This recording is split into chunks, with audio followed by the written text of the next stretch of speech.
En écoutant cet enregistrement, vous remarquerez, comme des milliers de gens l'ont fait, que les idées surgissent comme un éclair dans notre esprit. Saisissez-les à l'aide d'un calepin et d'un crayon, parce qu'elles peuvent vous mener à l'atteinte du but convoité.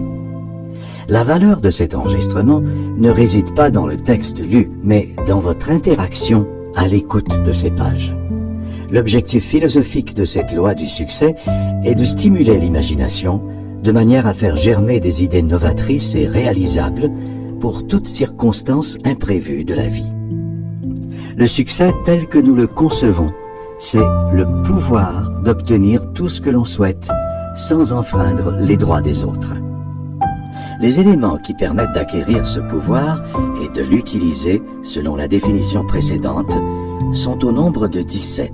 Les voici. Un maître d'œuvre, un but premier défini, la confiance en soi, l'habitude de l'épargne, l'imagination, l'initiative et le leadership, l'enthousiasme, la maîtrise de soi, l'habitude de travailler davantage que pour la paye, une personnalité agréable, une pensée précise, la coopération, la concentration, l'apprentissage de l'échec, la tolérance, la règle d'or, les habitudes de santé. Voici donc la manière de mettre en pratique ces éléments afin d'acquérir le pouvoir nécessaire pour réagir adéquatement en toutes circonstances.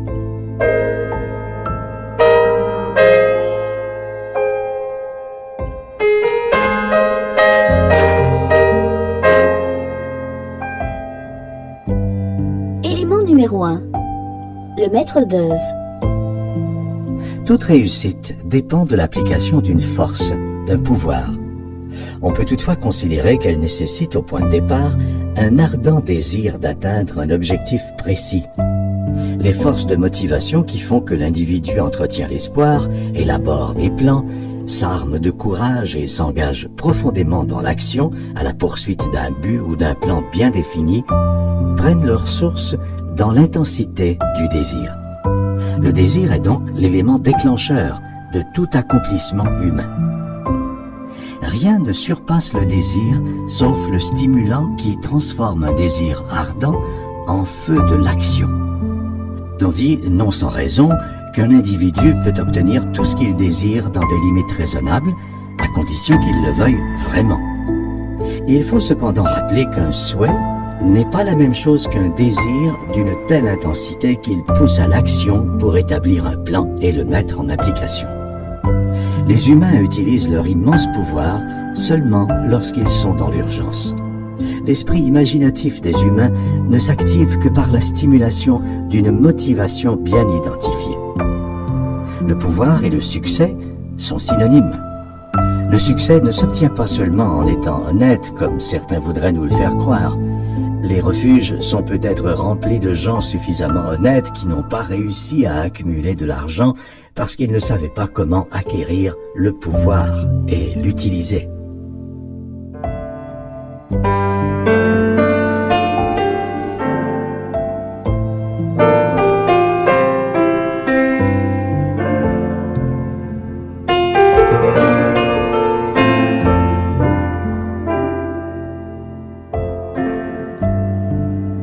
Les formes de pouvoir.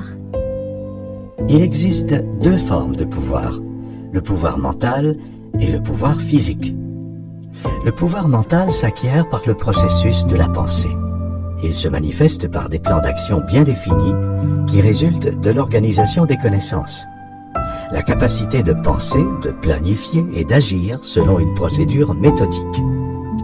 L'autre forme de pouvoir est le pouvoir physique. Il s'exprime par l'entremise des lois naturelles, l'électricité, la gravitation, la pression-vapeur, etc. La connaissance ne constitue pas à elle seule le pouvoir. Un grand pouvoir personnel s'acquiert seulement par la collaboration harmonieuse d'un certain nombre de personnes qui concentrent leurs efforts vers un plan bien défini.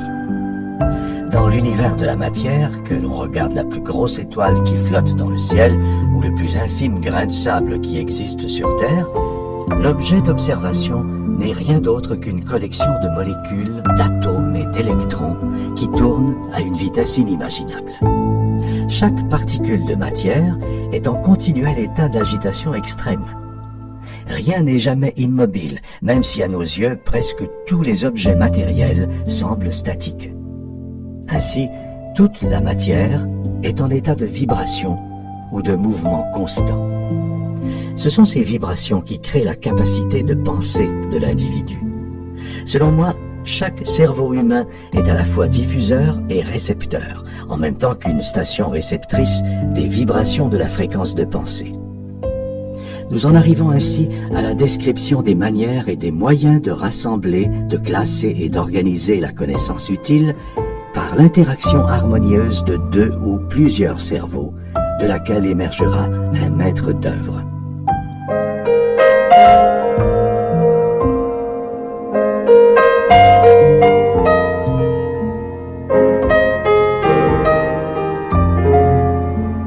La chimie de l'esprit.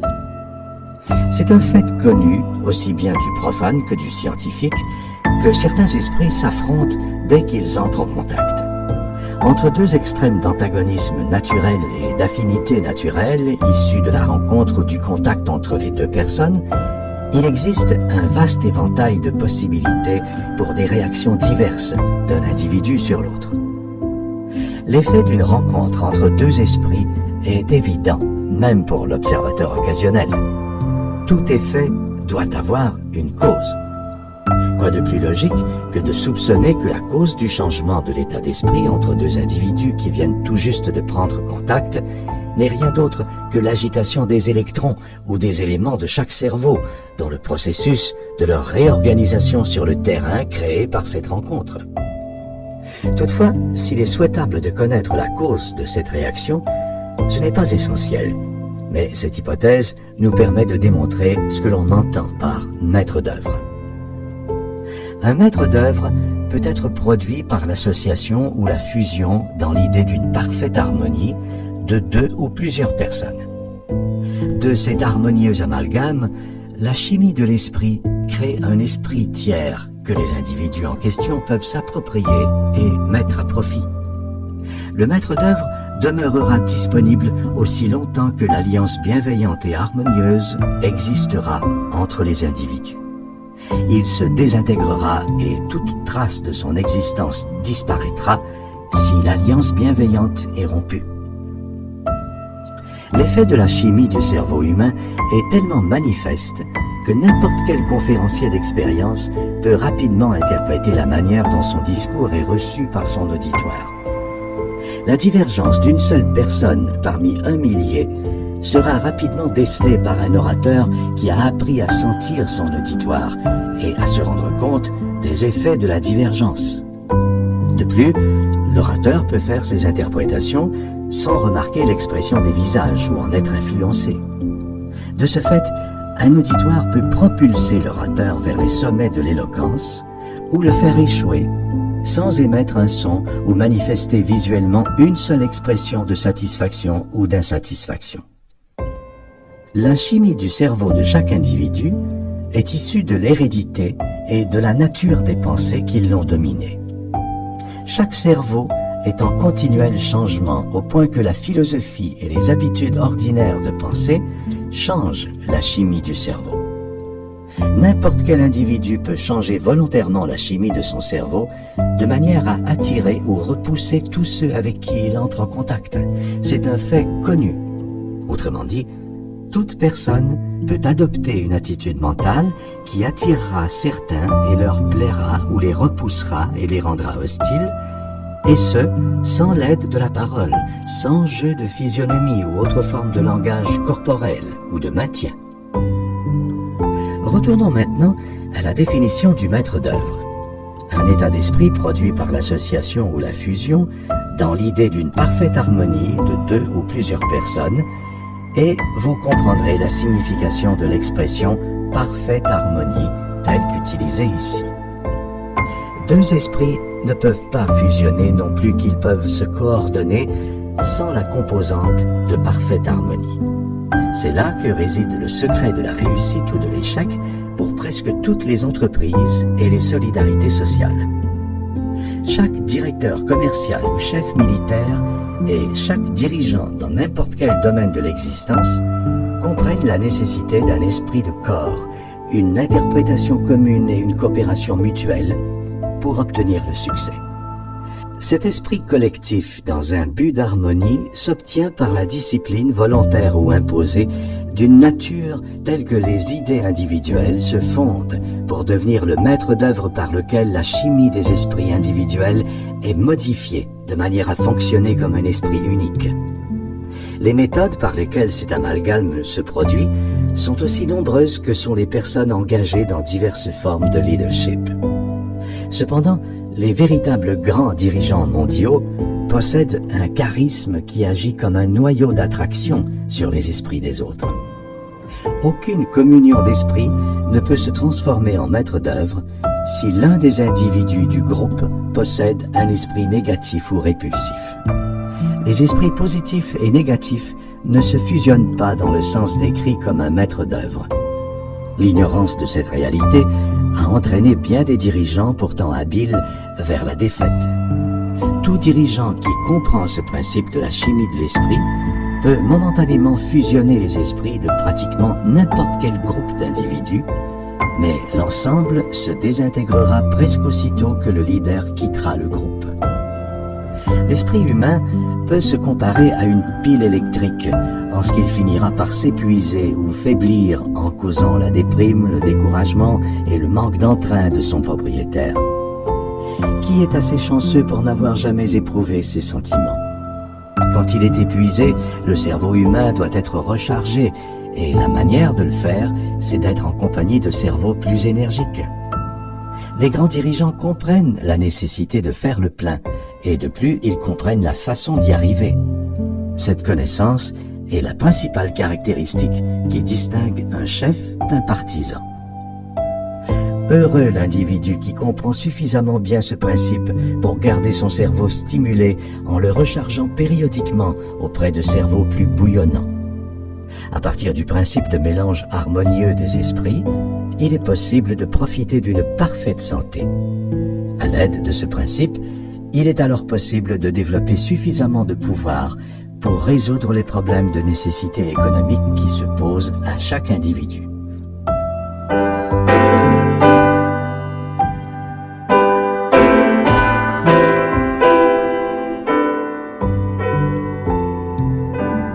La chimie de l'esprit et le pouvoir économique.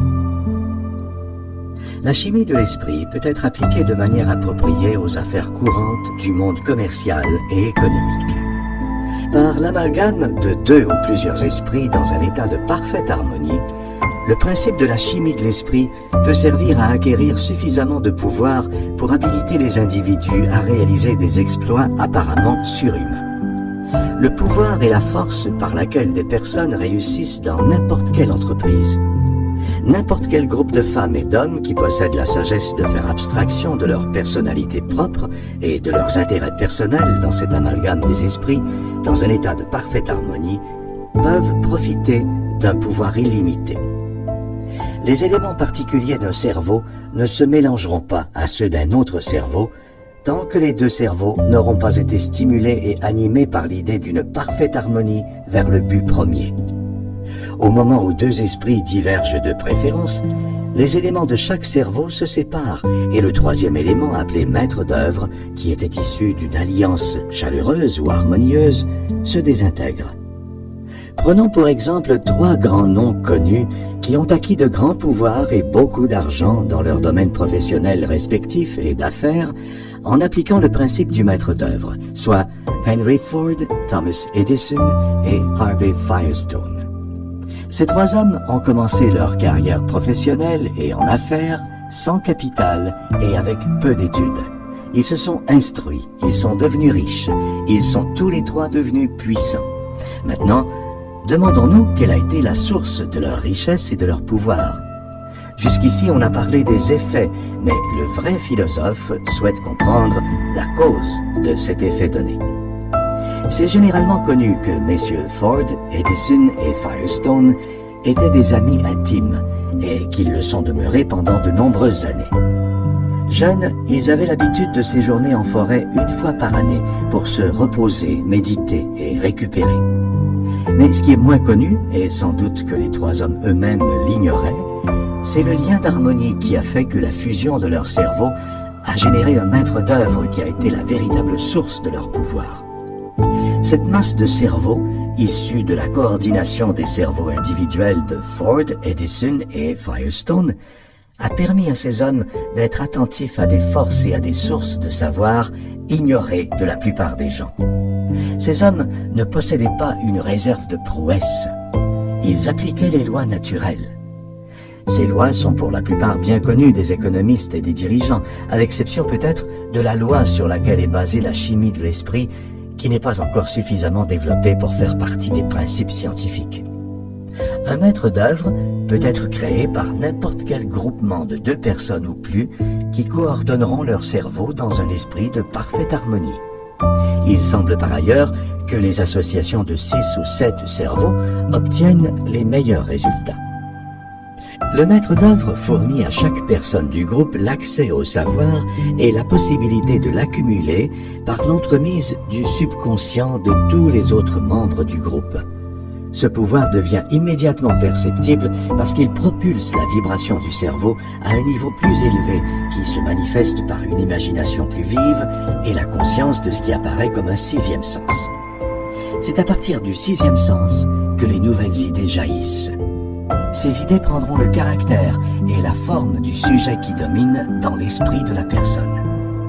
Si le groupe se réunit pour discuter d'un sujet donné, les idées concernant ce sujet afflueront dans l'esprit de tous les gens présents comme dictées par une influence extérieure. Les cerveaux des participants au maître d'œuvre deviennent comme des aimants qui attirent les idées et stimulent la réflexion de la manière la plus organisée et la plus pratique qui soit, sans que l'on en connaisse la provenance. Le processus de fusion des esprits, appelé ici maître d'œuvre, peut se comparer au branchement de plusieurs batteries électriques sur un seul câble de transmission, augmentant de cette façon le pouvoir de transmission de ce câble par la quantité d'énergie transportée par les piles. C'est exactement ce qui se produit dans le cas du maître d'œuvre. Tous les conférenciers ont expérimenté cette influence de la chimie de l'esprit, car c'est un phénomène bien connu qu'aussitôt qu'un auditoire est sur la même longueur d'onde que le conférencier, ce dernier devient plus enthousiaste et il atteint parfois des flots d'éloquence qui surprennent tout le monde, y compris lui-même. La source de tout ce pouvoir, c'est l'effort organisé.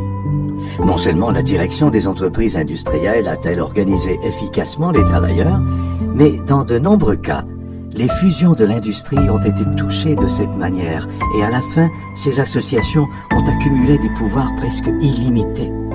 Il suffit de jeter un coup d'œil aux informations quotidiennes pour tomber sur l'annonce d'une fusion commerciale, industrielle ou financière qui suppose la gestion d'énormes ressources et d'immenses pouvoirs. La connaissance, en raison de sa nature, est vaste et désordonnée. Elle ne constitue pas le pouvoir, elle représente uniquement un potentiel de possibilités, soit la matière qui permet de se réapproprier le pouvoir. N'importe quelle bibliothèque moderne contient des données de toutes les connaissances des civilisations actuelles, mais ces connaissances ne constituent pas un pouvoir parce qu'elles ne sont pas organisées. Chaque forme d'énergie et chaque espèce animale ou végétale doit être organisée pour survivre. De la plus petite particule de matière aux plus grosses étoiles de l'univers, toute chose matérielle entre ces deux extrêmes offre la preuve avérée que la première loi de la nature est l'organisation. Heureux les gens qui ont reconnu l'importance de cette loi et ont eu à cœur de se familiariser avec toutes les diverses façons de l'appliquer à leur avantage. C'est aussi bien connu que la tâche la plus ardue pour un homme d'affaires est de persuader ses associés de coordonner leurs efforts dans un esprit d'harmonie. Il est à peu près impossible d'inciter continuellement un groupe de travailleurs à collaborer, peu importe le domaine d'activité. Seuls les dirigeants les plus efficaces peuvent réaliser cet idéal tant désiré, mais de temps à autre, un tel leader pointe à l'horizon dans divers domaines. C'est ainsi qu'on a entendu parler de Ford, Edison, Rockefeller et d'autres. Il ne faut pas s'imaginer que le maître d'œuvre apparaîtra comme un champignon du jour au lendemain de n'importe quel regroupement qui prétend être coordonné dans un esprit d'harmonie. L'harmonie est rarement présente dans un groupe de gens. L'harmonie, c'est le noyau autour duquel l'état d'esprit connu sous le nom de maître d'œuvre doit se développer. Sans cet élément de l'harmonie, il ne peut y avoir de maître d'œuvre, une vérité que l'on ne répétera pas assez souvent. Une telle unité d'esprit s'établira au moment où les grandes universités et les établissements d'enseignement non confessionnels remplaceront l'ignorance et la superstition par l'intelligence et la sagesse. Appelez ça psychologie, chimie de l'esprit ou comme vous voudrez, ils sont tous basés sur le même principe, mais il n'y a rien de plus certain que chaque fois qu'un groupe de personnes sont mises en contact dans un esprit de parfaite harmonie, chaque personne du groupe est immédiatement enrichie et renforcée par une énergie palpable appelée maître d'œuvre. Le cerveau humain et le système nerveux forment un ensemble de machinerie complexe. Lorsque cette machinerie est contrôlée et adéquatement orientée, elle peut réaliser des prodiges, mais incontrôlée, elle produira des phénomènes de nature étonnante et des fantasmes comme on peut en observer dans les prisons et dans les asiles. L'harmonie est une loi de la nature sans laquelle l'énergie canalisée ou toute forme de vie même n'existerait pas. La santé du corps, tout comme celle de l'esprit, sont littéralement établies sous le principe de l'harmonie. Cette énergie que l'on appelle la vie commence à se désintégrer et la mort approche quand les organes cessent de travailler en harmonie. Dès que l'harmonie cesse d'être la source d'une quelconque forme d'énergie canalisée, le pouvoir, les éléments de cette énergie sont projetés dans un désordre chaotique et le pouvoir est neutralisé ou rendu passif. L'harmonie est aussi le noyau autour duquel le principe de la chimie de l'esprit, appelé maître d'œuvre, se développe. Détruisez cette harmonie et vous détruisez le pouvoir issu de l'effort coordonné d'un groupe de cerveaux individuels. Le succès dans la vie, peu importe comment vous l'interprétez, est largement une question d'adaptation à l'environnement de façon à préserver l'harmonie entre l'individu et son environnement. Le palace d'un prince devient la masure d'un paysan si l'harmonie ne se dégage pas de ses murs. Inversement, la hutte d'un paysan peut receler plus de bonheur que le château de l'homme riche. Il ne peut y avoir ni poésie, ni musique, ni éloquence digne d'être mentionnée sans la présence de l'harmonie. Une belle architecture participe de l'harmonie. Sans harmonie, une maison n'est rien d'autre qu'un amas de matériaux de construction et plus ou moins une monstruosité. Une solide gestion des affaires repose sur les fondements de son existence dans l'harmonie. Chaque homme ou chaque femme bien vêtue est un tableau vivant et un exemple ambulant d'harmonie. Avec tous ces exemples de tous les jours de la part importante qu'occupe l'harmonie dans les affaires mondiales, sinon dans les affaires de l'univers entier, comment une personne intelligente peut-elle exclure l'harmonie de son but premier défini dans la vie? De la même façon, ne pas avoir de but premier défini, c'est négliger l'harmonie comme noyau de sa fondation. Le leader qui développe avec succès les énergies du maître d'œuvre et les oriente doit posséder du tact, de la patience, de la persévérance, de la confiance en soi, une connaissance profonde de la chimie de l'esprit et une capacité de s'adapter lui-même dans le calme et l'harmonie aux circonstances de changement rapide sans laisser paraître le moindre signe d'ennui.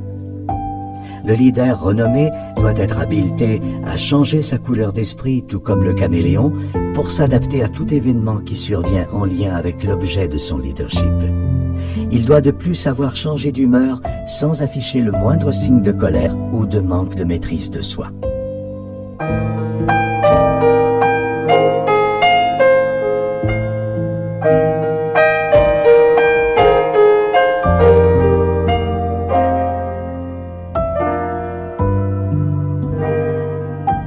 La véritable signification de l'éducation. Il y a depuis longtemps un malentendu généralisé sur le sens du mot « éduquer ». Le pouvoir découle du savoir organisé par l'application et l'usage. Un individu peut être comme une encyclopédie ambulante sans aucune utilité. Son savoir devient pouvoir à partir du moment où il est organisé, classifié et mis en action. Certaines personnes parmi les mieux éduquées au monde possèdent parfois moins de connaissances générales que certains imbéciles. La différence entre les deux, c'est que les premiers ont mis leurs connaissances en application, contrairement aux seconds. Une personne éduquée, c'est quelqu'un qui sait acquérir tout ce dont elle a besoin par l'atteinte de son but premier, sans enfreindre les droits des autres. Il peut être surprenant pour bien des individus considérés hommes de savoir d'apprendre qu'ils sont loin de se qualifier comme personnes instruites. Inversement, la surprise peut être aussi grande pour bien d'autres qui croient manquer de connaissances en apprenant qu'elles sont bien instruites. Un brillant avocat n'est pas nécessairement celui qui connaît par cœur le plus grand nombre de principes de droit. Au contraire, le brillant avocat est celui qui sait où trouver un principe de loi et une variété d'opinions pour appuyer ce principe et répondre aux besoins ponctuels d'un cas donné. En d'autres mots, l'avocat chevronné sait où trouver la loi qu'il cherche quand il en a besoin. Passons maintenant au second élément de la loi du succès.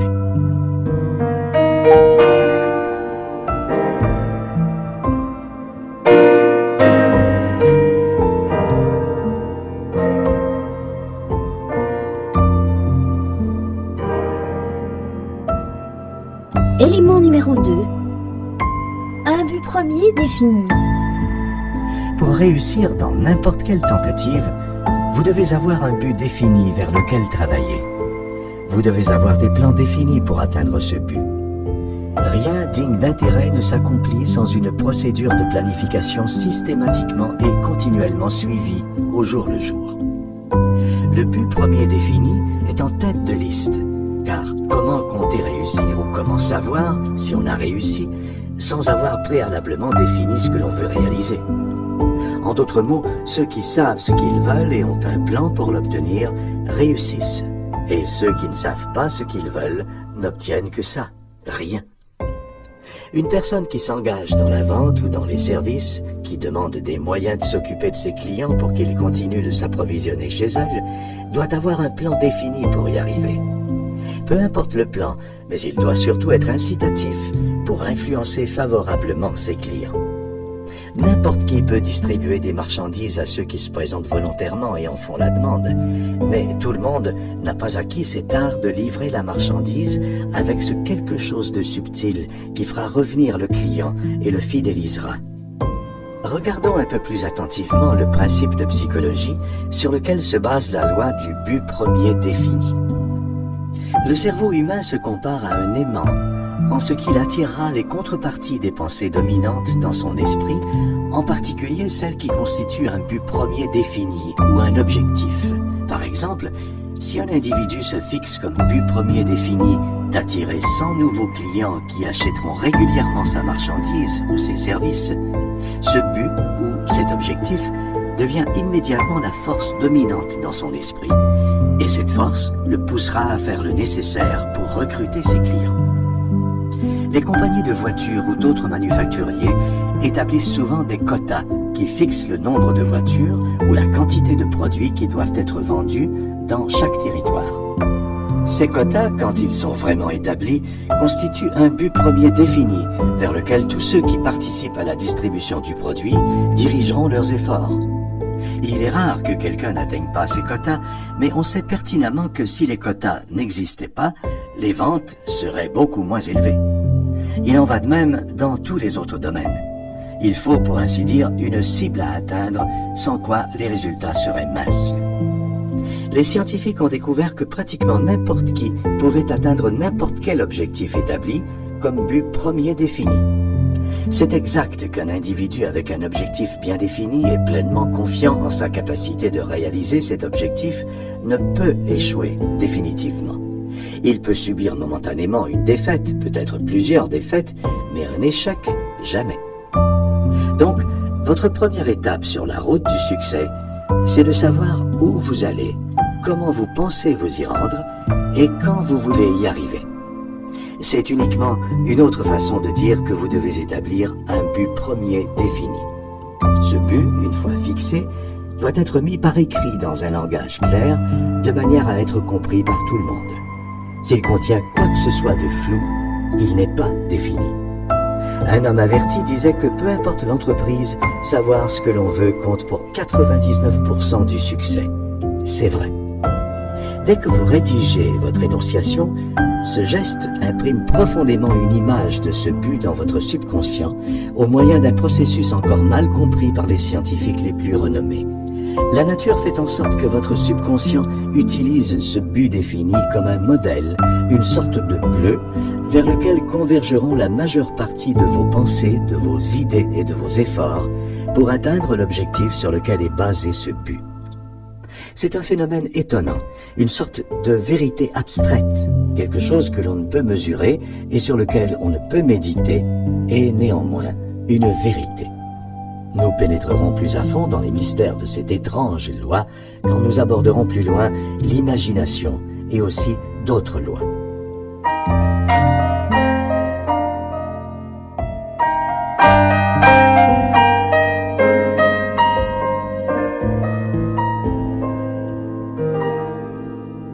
Élément numéro 3, la confiance en soi.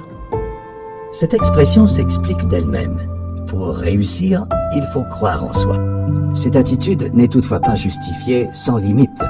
Cela signifie que vous devez faire votre inventaire et découvrir vos qualités fortes et utiles pour les organiser en un plan d'action précis, à l'aide duquel vous atteindrez l'objet de votre but premier défini. L'esprit irrésolu n'est pas un esprit créatif. Cherchez où vous voudrez, vous ne trouverez aucune des grandes œuvres, peu importe le domaine, qui n'ont pas d'abord été conçues dans l'imagination et réalisées dans la confiance. Pour réussir, vous devez avoir confiance en votre capacité de faire tout ce que vous décidez de faire. Vous devez aussi cultiver l'habitude de confiance en vos associés, qu'ils soient en position d'autorité par rapport à vous ou le contraire. La raison psychologique de cette volonté sera approfondie plus loin dans la loi sur la coopération. Les sceptiques ne sont pas des entrepreneurs. Si Christophe Colomb avait manqué de confiance en lui et en son jugement, l'endroit le plus riche et le plus merveilleux de la Terre n'aurait jamais été découvert et ce livre n'aurait peut-être jamais été écrit. Un but premier défini constitue le point de départ de toute réussite notable. Mais la confiance en soi est la force invisible qui persuade, stimule et conduit encore et encore jusqu'à ce que l'objet du but devienne une réalité. Sans la confiance en soi, les accomplissements des humains ne dépasseraient jamais le stade du but et de simples buts en eux-mêmes ne valent rien. Bien des gens ont des sortes de buts imprécis, mais ils ne mènent nulle part faute de confiance en soi pour créer des plans précis pour atteindre ces buts. La peur est le principal ennemi de la confiance en soi. Chaque personne vient au monde affligée dans une certaine mesure de 6 peurs fondamentales qu'il faut maîtriser avant de développer suffisamment de confiance en soi pour atteindre un succès exceptionnel. Soit la peur de la critique, la peur de la maladie, la peur de la pauvreté, la peur de l'âge, la peur de perdre l'amour de quelqu'un, la peur de la mort. Le temps nous manque pour décrire l'origine de chacune d'elles. Disons toutefois qu'elles sont généralement acquises de bien des façons dans l'environnement de la petite enfance. La peur de la critique se place en tête de liste parce que c'est sans doute la plus commune et la plus destructive. Avant de pouvoir développer suffisamment la confiance en vous pour affronter les obstacles qui se dressent entre vous et la réussite, il vous faut trouver lesquelles de ces peurs s'interposent sur votre route. Une fois que vous aurez détecté ces ennemis, vous pourrez facilement les éliminer selon un processus que nous décrirons plus loin.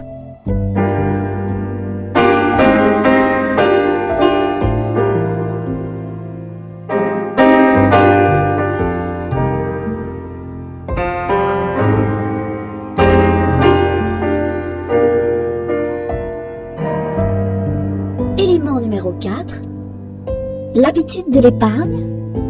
C'est difficile à admettre, mais c'est vrai que les gens dans le dénuement ne sont nullement considérés quand on parle de réussite notoire. L'argent ne représente certes pas le succès, mais à moins d'en avoir en votre possession ou d'en avoir l'usage, vous n'irez pas très loin, peu importe votre but premier défini. Par la façon dont les affaires sont conduites aujourd'hui et dans la civilisation où l'on vit, l'argent est absolument essentiel au succès. Il n'existe pas de formule connue pour l'indépendance financière, sauf celle en lien avec une forme ou une autre d'épargne méthodique. Le montant économisé au jour le jour ou chaque mois n'a pas vraiment d'importance, pourvu que la mise de côté soit régulière et systématique.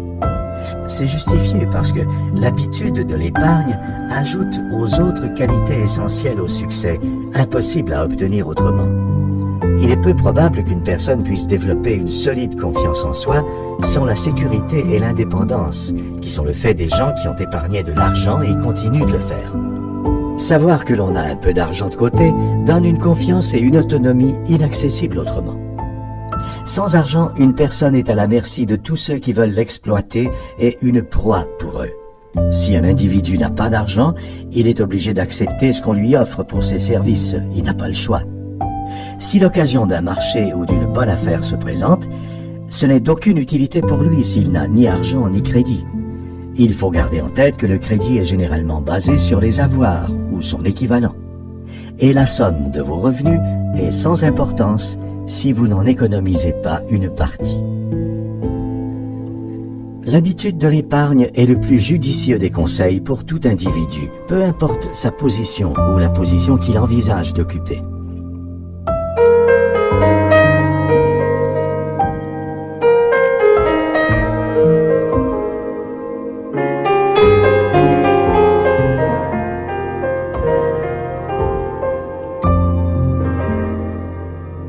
Élément numéro 5. L'initiative et le leadership. Une conception erronée répandue parmi une certaine catégorie de gens sous-tend que l'individu est payé pour son savoir.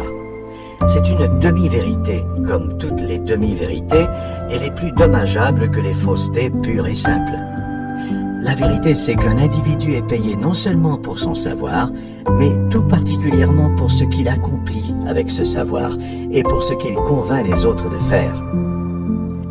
Sans initiative, une personne n'atteindra jamais le succès, peu importe ses critères de succès, parce qu'elle ne fera rien hors de l'ordinaire du travail quotidien banal auquel chaque individu est forcé pour se loger, manger et se vêtir. Il lui est impossible de satisfaire à ces trois nécessités sans initiative ou leadership, mais à partir du moment où elle souhaite obtenir davantage que l'essentiel, l'initiative et le leadership lui seront nécessaires. Autrement, elle se retrouvera devant un mur. La première étape incontournable dans le développement de l'initiative et du leadership, c'est l'habitude d'une prise de décision rapide et ferme. La personne qui hésite entre deux ou trois notions plus ou moins vagues de ce qu'elle souhaite finit habituellement par ne rien faire. Il ne suffit pas d'avoir un but premier défini et un plan précis pour réussir. Même si le plan est tout à fait réalisable et que vous possédez toutes les aptitudes pour le mener à bien, vous devez prendre l'initiative et mettre le processus de votre plan en marche. Les actions et non les paroles devrait être la devise de celui ou celle qui vise le succès, sans égard à sa préférence ou au but premier défini qu'il s'est fixé. Les leaders marquants et couronnés de succès sont toujours des gens qui décident rapidement. Bien sûr, on ne prétend pas qu'une décision rapide soit toujours avisée. Certaines situations exigent une réflexion, l'étude des faits en lien avec la décision souhaitée. Cependant, après que toutes les données ont été recueillies et organisées, il n'y a plus d'excuse pour retarder la décision et la personne qui pratique cette habitude ne sera pas un leader efficace tant qu'elle ne maîtrisera pas ce défaut.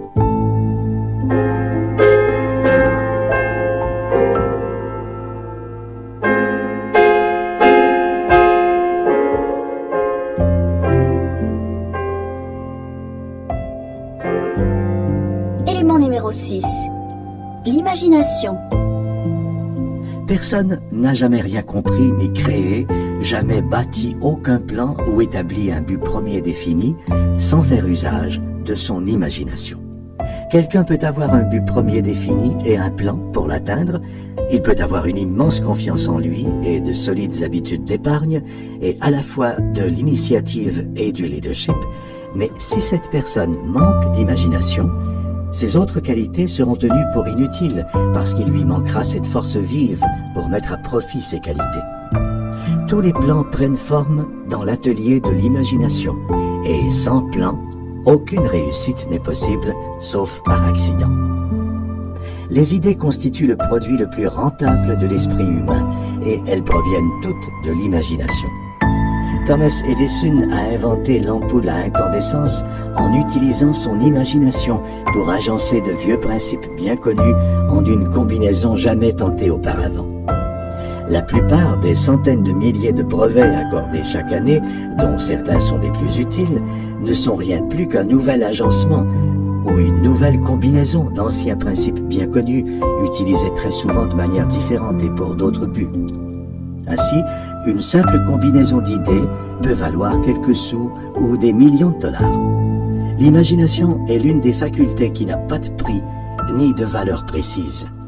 C'est la plus importante des facultés, car c'est elle qui stimule l'individu et lui donne l'élan nécessaire pour transformer ses idées en action. Peu importe qui vous êtes, ce que vous faites, combien vous gagnez ou le peu d'argent que vous avez, si vous êtes sérieux et capable d'utiliser votre imagination, vous pouvez graduellement vous tailler une place qui vous vaudra le respect et vous apportera tous les biens de la terre dont vous avez besoin. Il n'y a pas de ruse liée à cela. Le procédé n'est pas compliqué. Vous partez avec une idée très simple, une idée de base, un plan, un but, et vous la transformez graduellement en quelque chose de plus ambitieux. Votre imagination n'est peut-être pas encore suffisamment développée pour créer une invention utile, mais vous pouvez commencer à exercer cette faculté en l'utilisant pour créer des moyens d'améliorer le rendement de votre travail actuel, peu importe le domaine. Votre imagination se déploiera dans la mesure où vous la solliciterez et l'utiliserez. Regardez autour de vous et vous découvrirez de nombreuses occasions d'exercer votre imagination. N'attendez pas que d'autres vous montrent quoi faire. Soyez visionnaire et laissez votre imagination faire des suggestions. N'attendez pas que quelqu'un paie pour votre imagination, car votre véritable salaire viendra du fait que chaque fois que vous l'utiliserez de façon constructive pour créer de nouvelles combinaisons d'idées et que vous maintiendrez cette pratique, vos services seront bientôt activement recherchés à n'importe quel prix raisonnable. Tout individu qui arrive à créer des plans et des idées qui lui vaudront une clientèle en hausse constante et qui arrive à satisfaire tous ses clients, celui-là est bien engagé dans la voie du succès, peu importe les produits, les services ou les marchandises qu'il vend.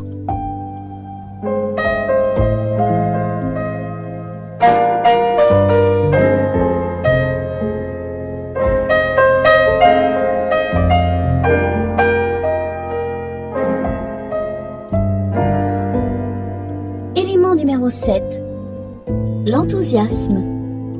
Il semble que ce ne soit pas dû au hasard si les gens qui réussissent le mieux sont des gens enthousiastes. L'enthousiasme est l'élément moteur qui non seulement donne davantage de pouvoir aux gens qui le possèdent, mais il est contagieux et affecte tous ceux qui l'atteignent. L'enthousiasme au travail rend la tâche moins pénible. On a observé que les travailleurs affectés à des emplois épuisants de creusage de fossés rompaient la monotonie de leur travail en chantant à la tâche. Le point de départ de l'enthousiasme est la motivation ou le désir bien défini. L'enthousiasme est simplement un taux de vibration élevé du cerveau. L'étrange phénomène ressenti par ceux qui coordonnent leurs efforts dans un esprit d'harmonie, dans le but de bénéficier du principe du maître d'œuvre, n'est rien d'autre qu'une intense vibration de leur cerveau qu'on appelle l'enthousiasme. On sait que les gens réussissent plus rapidement dans l'emploi qu'ils préfèrent et c'est la raison qui les rend d'emblée enthousiastes. L'enthousiasme est aussi la base de l'imagination créative. Quand l'esprit vibre à haute intensité, il est réceptif à des taux de vibration similaires en provenance de sources extérieures, ce qui crée des conditions favorables à l'imagination créative. Toutefois, pour être valable, l'enthousiasme doit être contrôlé et orienté vers des fins précises. Non contrôlé, il peut être destructeur. Le prochain thème, sur la maîtrise de soi, suit pertinemment le thème de l'enthousiasme, car la maîtrise de soi est nécessaire pour tempérer l'enthousiasme.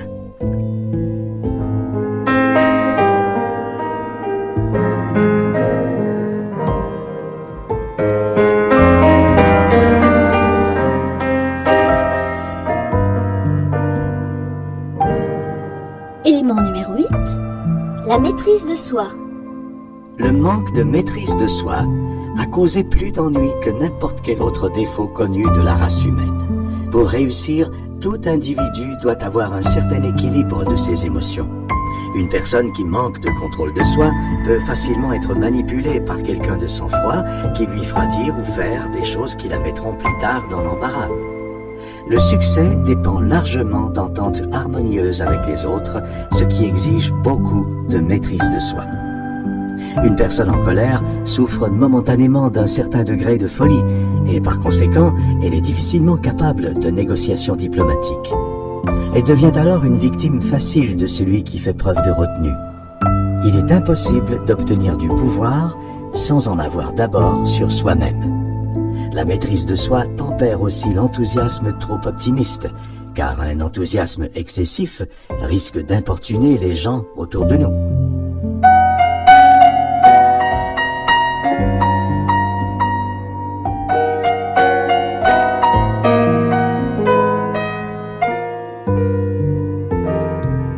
Élément numéro 9. L'habitude de travailler plus que pour la paye.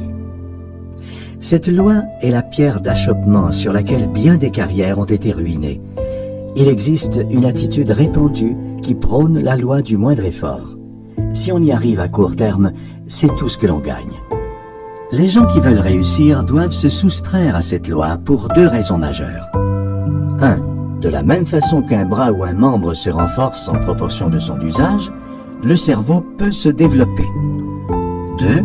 En donnant plus de services que ce pour quoi vous êtes payé, vous détournez l'attention favorable sur vous et recevrez bientôt des offres alléchantes pour vos services. Et ça continuera. La pratique mène à la perfection. Mieux vous faites votre travail, plus vous en prenez l'habitude et avec le temps, vous atteindrez une telle perfection que vous aurez peu ou pas de concurrents dans votre domaine. Vous ne rencontrerez pas beaucoup de gens prêts à rendre de tels services. Tant mieux pour vous. Vous présenterez un audacieux contraste dont vous profiterez. Des gens vous opposeront l'argument facile fondé sur l'idée que l'ardeur au travail est inutile, car elle n'est pas considérée à sa juste valeur. Certes, un employeur mesquin voudra profiter de ce type d'employé qui rend davantage de services et de meilleure qualité, mais tôt ou tard, il sera obligé de les reconnaître. Si toutefois il manquait de vision pour considérer ceux qui travaillent pour lui, de tels services attireraient bientôt l'attention d'autres employeurs qui seront heureux de récompenser ce genre d'effort.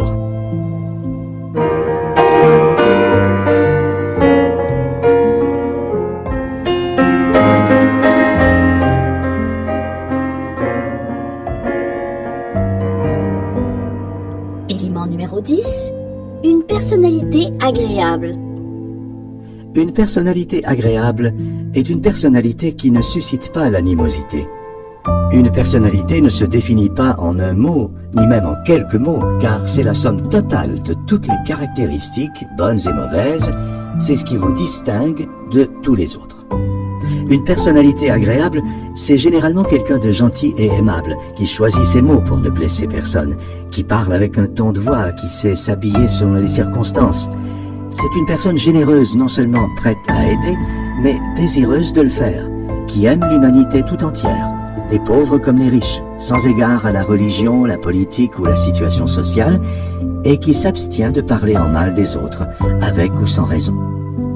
Toute personne bien déterminée à négocier à sa façon, sans animosité, et à s'entendre calmement et en toute simplicité avec les autres, peut développer une personnalité agréable. Ceci exige l'exercice de la maîtrise de soi, car de nombreux incidents et bien des gens mettront votre patience et vos bonnes résolutions d'amabilité à l'épreuve. La récompense vaut l'effort, car ici aussi vous vous distinguerez de la majorité des gens autour de vous. L'art de la mise en scène fait aussi partie de la personnalité. La vie est une sorte de grand théâtre. dans lequel l'art de la mise en scène est de la plus haute importance. Les gens qui réussissent dans tous les domaines sont habituellement de bons artistes, c'est-à-dire qu'ils sont capables de répondre aux besoins de la foule et de la divertir.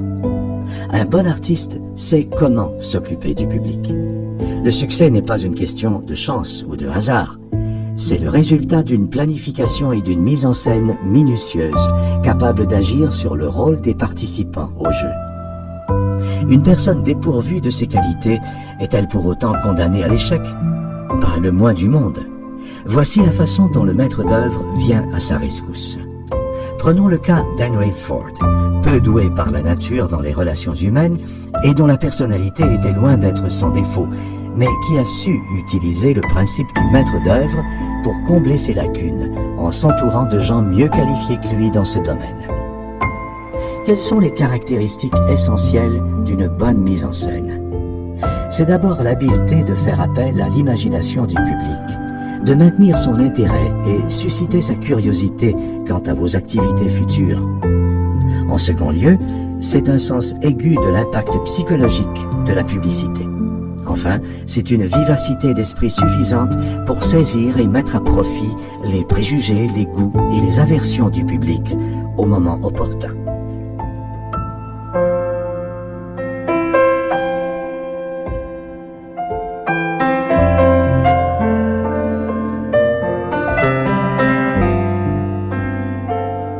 Élément numéro 11. La pensée précise. L'art de la pensée précise n'est pas difficile à acquérir à condition de suivre à tout le moins 2 règles de base. Elle exige de séparer les faits de la simple information. Une fois la distinction établie, il faut séparer les faits en 2 catégories, les faits importants et les autres sans importance ou non pertinents. La question se pose spontanément, à savoir en quoi consiste un fait important. Un fait important est un fait essentiel à l'atteinte du but premier défini, ou qui peut être utile ou nécessaire en lien avec le travail quotidien d'un individu. Tous les autres faits, utiles ou intéressants, sont par comparaison sans importance en ce qui concerne l'individu en question. Personne n'a le droit de se prononcer sur un sujet sans en être arrivé à cette opinion à partir d'un processus de raisonnement basé sur tous les faits vérifiables en lien avec le sujet en question. Malgré cela, à peu près tout le monde a un avis sur tous les sujets, qu'ils leur soient familiers ou non. Soyez attentifs à ne pas donner libre cours à un langage fantaisiste et spéculatif non basé sur des faits. Cela requiert souvent un effort considérable de connaître les véritables faits sur un sujet donné. Et c'est peut-être la principale raison qui fait que peu de gens prennent le temps ou se donnent la peine de recueillir les faits pour se faire une opinion.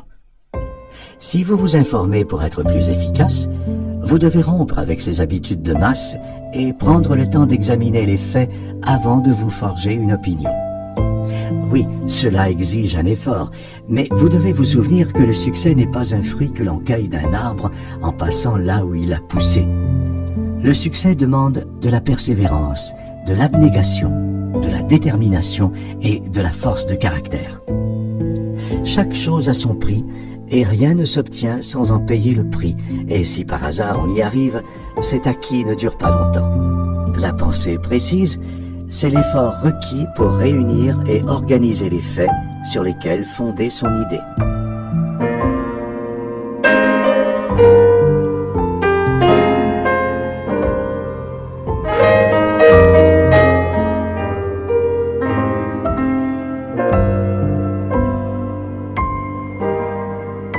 Élément numéro 12. La concentration.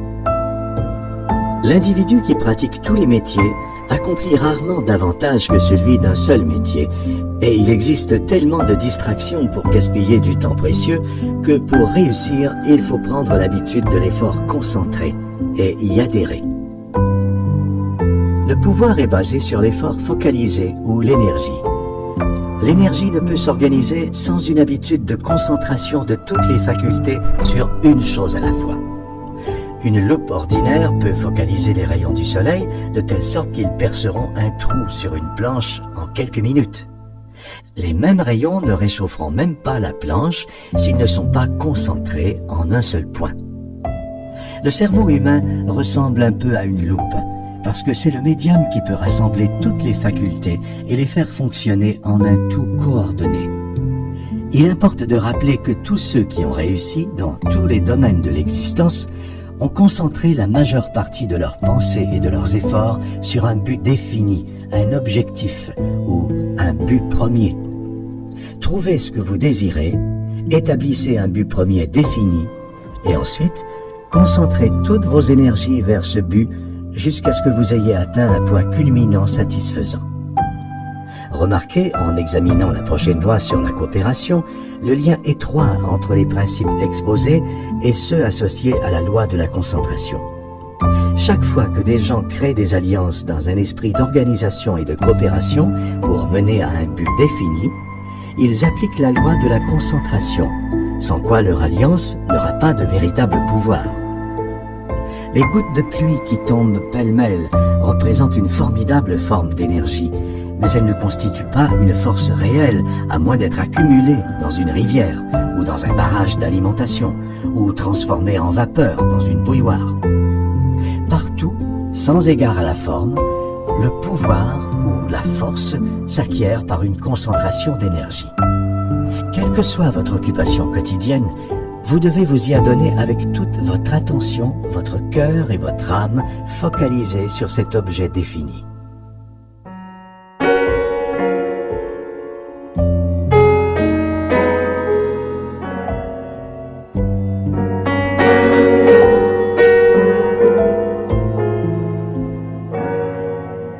Élément numéro 13, la coopération. Nous vivons à l'époque de la coopération. Les succès phénoménaux dans les affaires, l'industrie, la finance, le transport et la politique proviennent tous de l'effort coopératif. On ne lit jamais un quotidien sans noter chaque semaine une consolidation ou une fusion d'entreprises ou d'intérêts industriels. Ces fusions et ces associations d'affaires profitables sont fondées sur la coopération parce que la coopération rassemble toutes les énergies humaines ou productrices vers un but harmonieux, sans heurts. Dans tous les domaines, pour arriver à de grandes réalisations, la coopération loyale avec les autres est nécessaire. Pour gagner, une équipe de football doit être entraînée à l'art de la coopération. Un parfait esprit d'équipe doit prévaloir sur l'entreprise. Autrement, l'entreprise n'ira pas loin. Vous remarquerez que certains des facteurs précédents nécessitent un entraînement pour devenir une habitude avant d'obtenir des autres une parfaite coopération. Par exemple, les gens ne voudront pas collaborer avec vous si vous ne maîtrisez pas la loi de la personnalité agréable et ne l'appliquez pas. Vous verrez aussi que l'enthousiasme, la maîtrise de soi, l'habitude de travailler plus que pour la paye devront être mises en pratique avant d'obtenir l'entière coopération des autres. Personne ne souhaite collaborer avec une personnalité désagréable, peu enthousiaste ou qui manque de contrôle de soi. La force, le pouvoir, s'acquiert par un effort coopératif organisé. C'est un fait, même si les scientifiques n'y souscrivent pas, que chaque fois que deux ou plusieurs cerveaux s'allient ou s'associent pour une entreprise, dans un esprit de parfaite harmonie et d'effort coopératif, il en ressort une force invisible qui transmet une plus grande énergie aux efforts de ses associés. Ainsi, dans tous les secteurs de l'activité humaine, l'individu capable de subordonner sa personnalité et ses intérêts personnels et coordonner tous ses efforts, physiques et mentaux, avec ceux des autres pour appuyer une cause commune en croyant faire la bonne chose pour réussir, celui-là a déjà parcouru presque toute la route qui mène au succès.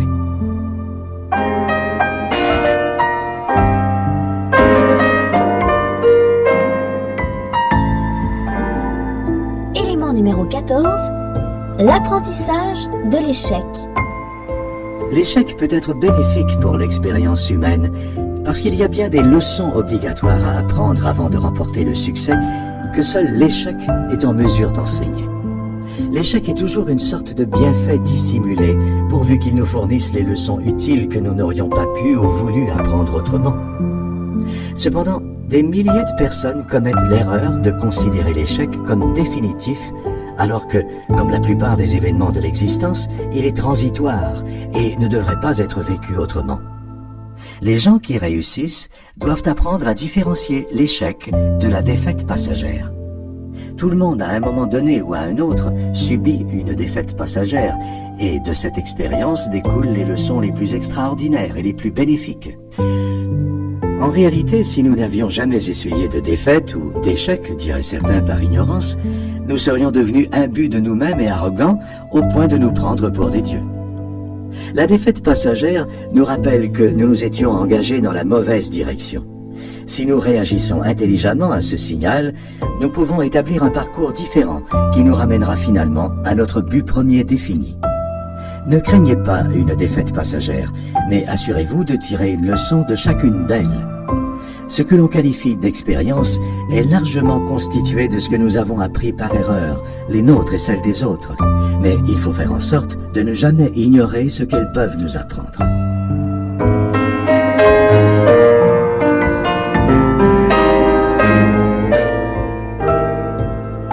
Élément numéro 15, la tolérance. L'intolérance a causé plus de tort que n'importe quelle autre forme d'ignorance chez l'être humain. Pratiquement toutes les guerres sont dues à l'intolérance. Il est impossible d'avoir une pensée juste sans avoir d'abord acquis l'habitude de la tolérance, parce que l'intolérance résulte de l'ignorance, autrement dit d'un manque de connaissance. L'individu bien informé est rarement intolérant, car il sait que personne n'a suffisamment de savoir pour s'autoriser à juger les autres selon ses propres standards. Il y a bien des raisons d'être tolérant, la principale étant que la tolérance permet de raisonner froidement dans la recherche des faits qui mènent à une pensée juste. L'individu dont l'esprit est d'une façon ou d'une autre fermé ne deviendra jamais un penseur juste. Ce n'est peut-être pas votre devoir d'être tolérant envers ceux dont les idées, les croyances religieuses, la politique et les tendances raciales diffèrent des vôtres, mais c'est votre privilège. Vous n'avez de permission à demander à personne pour être tolérant. C'est quelque chose que vous décidez dans votre tête et, par conséquent, la responsabilité de ce choix est la vôtre. On peut affirmer que l'intolérance est toujours le résultat de la peur ou de l'ignorance. Il n'y a aucune exception à cette règle. L'intolérance ferme la porte à bien des possibilités de mille et une façons et obscurcit l'intelligence. À partir du moment où vous ouvrez votre esprit aux faits réels et que vous considérez que le dernier mot est rarement prononcé sur un sujet, quel qu'il soit, et qu'il existe toujours une possibilité de découvrir d'autres vérités sur un sujet donné, vous commencez à pratiquer la loi de la tolérance. Et si vous maintenez cette habitude longtemps, vous deviendrez un penseur capable de résoudre les problèmes auxquels vous serez aux prises dans la lutte engagée pour vous tailler une place dans le domaine d'activité choisi.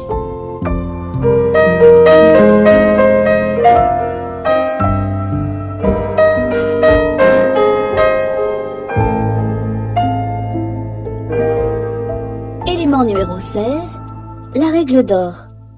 Même si les grands philosophes ont découvert la règle d'or depuis des milliers d'années et l'ont commentée, la grande majorité de nos contemporains la considèrent comme une sorte de joli texte pour les prédicateurs. En réalité, la règle d'or est fondée sur une loi puissante qui, comprise et appliquée honnêtement, permettra de convaincre facilement les autres de coopérer. Cette loi est tellement fondamentale, tellement évidente et en même temps tellement simple. C'est l'un des grands mystères de la nature humaine de constater qu'elle ne soit pas généralement mieux comprise et appliquée. En faire usage permettrait de découvrir le vrai secret, le secret de tous les secrets, soit l'art de faire aux autres ce que l'on souhaite pour soi-même. Vous obtenez la coopération des autres en coopérant d'abord avec eux. Il se peut qu'un individu en particulier à qui vous avez rendu un précieux service ne vous rende pas l'appareil, mais gardez en tête cette importante vérité. Même si une personne omet de répondre, quelqu'un d'autre aura remarqué l'échange et, dans un désir de gentilhomme de voir justice rendue, ou encore animé d'un motif plus égoïste, il vous rendra ce service mérité. Un individu qui bâtit sa fortune par la force ou en tirant parti d'avantages indus, sans observer la règle d'or, et beaucoup le font, réalise un gain qui risque de détruire sa paix d'esprit. La richesse créée ou acquise selon la règle d'or ne s'accompagne pas d'un flot de regrets et ne trouble pas sa conscience.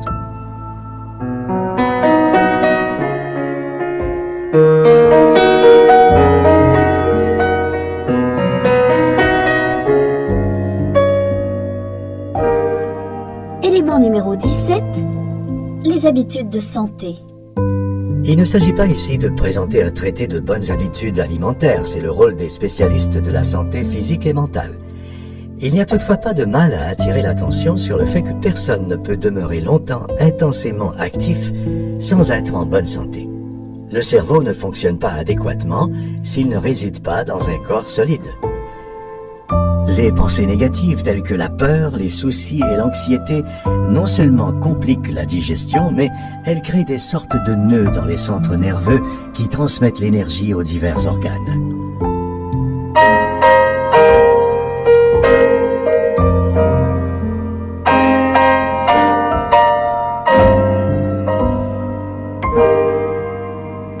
En conclusion, Si vous voulez vraiment connaître les causes de votre malchance ou de votre mauvaise fortune, n'interrogez pas le ciel, regardez dans le miroir. Vous êtes le maître de votre destinée. Vous êtes le gardien de votre âme, et ce parce que vous avez un cerveau que vous, et vous seul, êtes en mesure de contrôler. Il peut être stimulé et orienté pour établir un contact direct avec tout le pouvoir dont vous avez besoin pour résoudre tous les problèmes auxquels vous serez aux prises. Tout ce qui vous arrive ou vous arrivera, de bon ou de mauvais, est attiré par la nature de vos pensées. Les pensées positives attirent le positif et les choses désirables. Les pensées négatives attirent la pauvreté et la misère et un lot de désagréments de toutes sortes. Votre cerveau est une sorte d'aimant auquel adhère tout ce que vous possédez. Et ne vous méprenez pas, le cerveau n'attirera pas le succès si vous pensez pauvreté et échec. La place où se trouve chaque individu est le résultat de sa domination sur ses propres pensées, aussi sûrement que le jour fait place à la nuit. La pensée est la seule chose sur laquelle vous avez le contrôle. Une affirmation de fait que l'on répète parce qu'elle possède une immense signification. Vous ne contrôlez pas entièrement l'argent que vous possédez ou l'amour et l'amitié dont vous jouissez. Vous n'avez rien à voir avec votre venue au monde et peu à faire avec votre longévité. Mais il vous appartient de faire tout ce que vous voulez avec votre cerveau, soit un esprit positif ou négatif selon les influences et les suggestions extérieures. Vous êtes le maître de votre propre destinée parce que vous détenez le contrôle de l'élément qui peut changer et rediriger le cours des destinées humaines, le pouvoir de la pensée. Laissez pénétrer cette grande vérité dans votre subconscient et cette lecture marquera un tournant dans votre vie. Il existe une solution envisageable pour chaque difficulté humaine. Quand deux ou plusieurs personnes s'assoient et se concentrent sérieusement pour résoudre un problème dans un esprit de coopération harmonieuse, des moyens d'aboutir leur sont inspirés de façon presque miraculeuse. Une grande proportion du cerveau humain demeure inactive tout au long de sa vie. Le but principal de cette philosophie du succès est de fournir des stimuli pour le réveiller et le mettre à l'ouvrage en y plantant une forte motivation qui le poussera à l'action, en le renforçant au contact d'autres cerveaux pour le faire vibrer à un niveau supérieur. Si tu es arrivé jusqu'ici, alors ça signifie certainement que tu as un certain goût pour la bonne lecture. Alors permets-moi de te présenter sûrement le meilleur livre que tu liras de cette année ou des 5 prochaines années. C'est un livre d'histoire. Pas d'histoire du monde, mais d'histoire personnelle.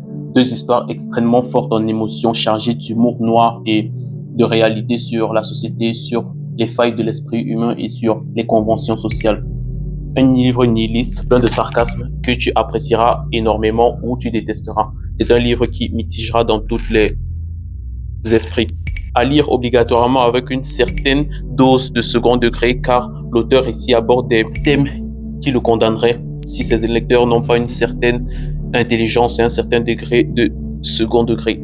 Un livre merveilleusement écrit que vous serez fiers de connaître et que vous serez content de partager à vos proches et surtout qui est beau. Car on ne lit jamais un livre cause de sa couverture, mais on le garde et on le met sur son étagère préférée à cause de celle-ci. C'est un petit livre fait pour tout le monde. Ceux qui sont férus de lecture comme ceux qui sont absolument débutants dans la discipline ou qui n'ont jamais lu aucun livre qu'ils ont trouvé intéressant. Ce livre est fait pour être trouvé intéressant et pour que vous vous posez des questions sur votre humanité, sur votre vie, sur votre propre histoire. La version définitive du livre est disponible sur Amazon à un prix dérisoire, lien en bio-description. Et ce sera sûrement le meilleur achat sur Amazon de votre vie et je pèse mes mots. Sur ce, je vous quitte. Merci de cultiver votre intelligence. Merci de lire des livres. Merci d'écouter des livres audio. Merci de chercher la vérité. Et merci de vouloir devenir un humain meilleur avec une meilleure capacité de réflexion.